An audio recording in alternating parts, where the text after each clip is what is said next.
करोगे, तिरमिज़ी हम पढ़े, सियासत तुम करोगे, हिदाया हम पढ़े, सियासत तुम करोगे। अरे जो मुस्तफा का वारिस न हो सका वो मिल्लत की क़यादत भी नहीं कर सकता।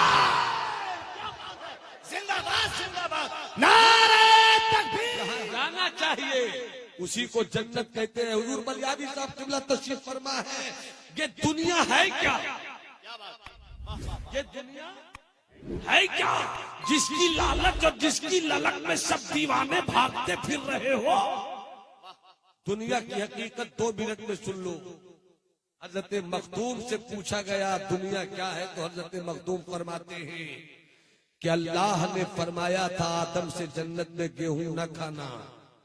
जब गेहूं तनावुल फरमा लिया, गौर से सुनना, जैसे ही गेहूं तनावुल फरमाया तो हजरत इब्राहिम को पाखाना शरीफ की हाजत हुई। जैसे ही हाजत हुई आवाज दिया, मौला मुझे एहसास हो रहा है, कहां जाऊं? आवाज आई, आदम ये जन्नत है, जन्नत। क्या कमाल की चीज है जन्नत, ये जन्नत है, जन्नत। यहाँ पेशाब करना की जगह नहीं है, यहाँ पखाना करने की जगह नहीं है। एहसास हुआ का गेहूं खा लिया, एहसास होगा। गेहूं खा लिया, एहसास होगा।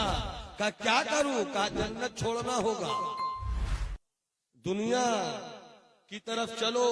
तो हजरत आदम ने जब जन्नत से निकलकर दुनिया में कदम रखा, ये है दुनिया की हकीकत, ये है दुनिया की हकीकत। जब दुनिया में कदम रखा तो सबसे पहला काम क्या किया हजरत आदम ने?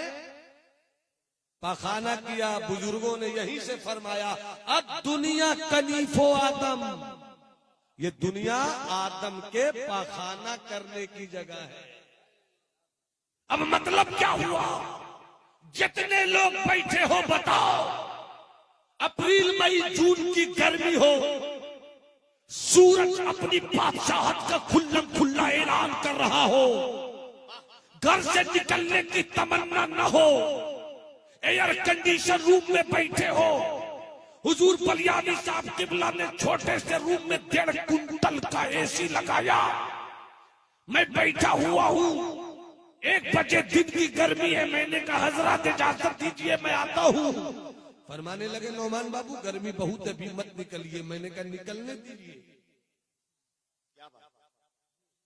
निकलने दीजिए हजरत। का मतलब का अगर मैं नहीं निकलूंगा तो फिर आपको भी निकलना होगा।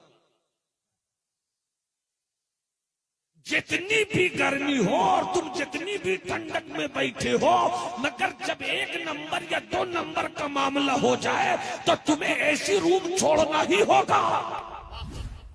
क्या बात? छोड़ना ही होगा। बड़ी तेजी से गए और 5 मिनट के बाद चले आए। असद भाई ने कहा बड़ी तेजी से गए थे, 5 मिनट में क्यों निकल कर आ गए? वहीं बैठे रहते।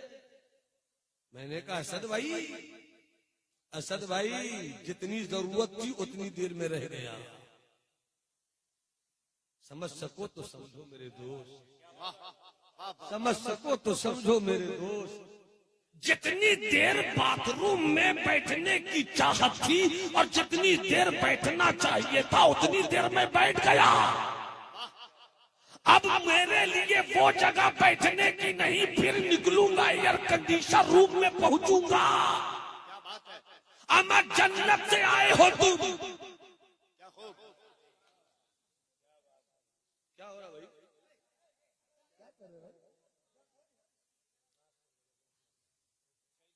अब दुनिया कनीफो आदम, दुनिया में आए हो तो दुनिया से रिश्ता रखो। रिश्ता तोड़ो नहीं, रिश्ता छोड़ो नहीं, मगर उतना ही रिश्ता रखो कि ये दुनिया आदम के पाखाना करने की जगह है। तुम हवेली बनाते हो, महल बनाते हो, सब कुछ बनाते हो, ताजमहल बना लो, लाल किला बना लो, कुछ भी बना लो, मगर जब लगेगा 2 नंबर तो जाओगे, उतनी ही देर रहोगे पाखाने में जितनी देर रहना चाहिए। अब ये दुनिया भी आदम के पाखाना करने की जगह है, तो तुम इतने ही देर रहो और इतना ही ताल्लुक रखो जितना ताल्लुक रखना चाहिए। फिर इस ताल्लुक के बाद तुम्हें जन्नत की तरफ जाना भी तो है। जन्नत की तरफ जाना भी तो है, तो ताल्लुक दुनिया से इतना ही रखो ना। दौलत कमानी है तो कमाओ, किसने रोका? मगर हराम तरीके से क्यों कमाते हो? अगर तुम दुनिया में आए हो तो आवारगी क्यों करते हो? जब मुअज्जिन पुकारे अल्लाहू अकबर अल्लाहू अकबर, हाथ में लोटा क्यों नहीं लेते हो? पानी क्यों नहीं भरते हो? वजू क्यों नहीं करते हो? मुसल्ला क्यों नहीं बिछाते हो? रब की किबरियाई का ऐलान क्यों नहीं करते हो कि हाँ हाँ हमने दुनिया में रहकर दुनिया से उतना ही जी लगाया। अब तो मामला ये है कि वो तो निहायत सस्ता सौदा बेच रहे हैं जन्नत का।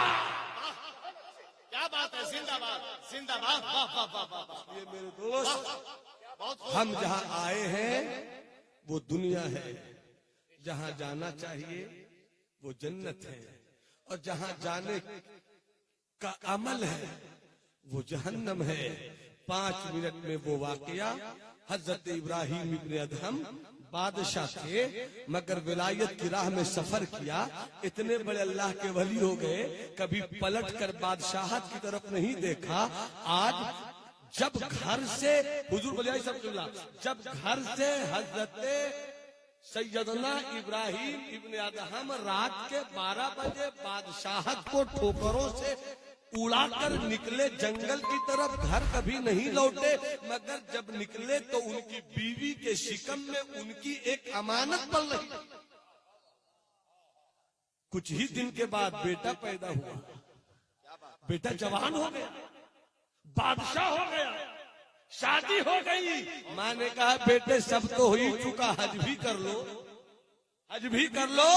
जब बादशाह हज कर रहा था और जब तवाफे काबा में मसरूफ था, किसी ने आवाज दिया, ओ हज करने वालों, मुबारक हो मुबारक हो। इस साल हज करने वालों में रूए जमीन के चंद बड़े वलियों में एक बहुत बड़े वली हजरत इब्राहिम इब्ने अदहम भी तशरीफ लाए हुए। हजरत सैयदना इब्राहिम इब्ने अदहम भी तशरीफ लाए हुए। सबने सुना तो सुना, मगर बेटे ने जब सुना, बेटे ने जब सुना, पैदा हुए बाप को नहीं देखा, जवान हुए बाप को नहीं देखा, बादशाह हुए बाप को नहीं देखा, शादी हुई बाप को नहीं देखा, जैसी सुना अब्बा का नाम, तवाफ़े काबा मुकम्मल किया, किसी से पूछने लगे किधर है, किधर है, किधर है?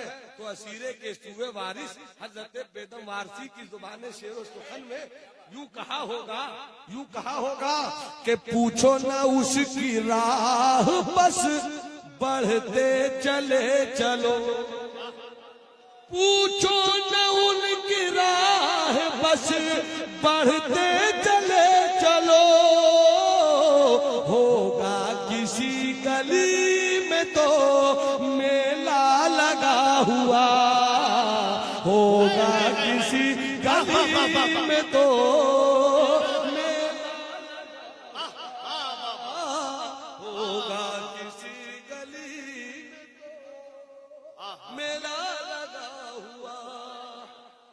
गए तो देखा हर तरफ भीड़ है, बादशाह, मगर किसी को बादशाह की फिक्र नहीं, सब हजरत इब्राहिम इब्ने अदहम को देख रहे।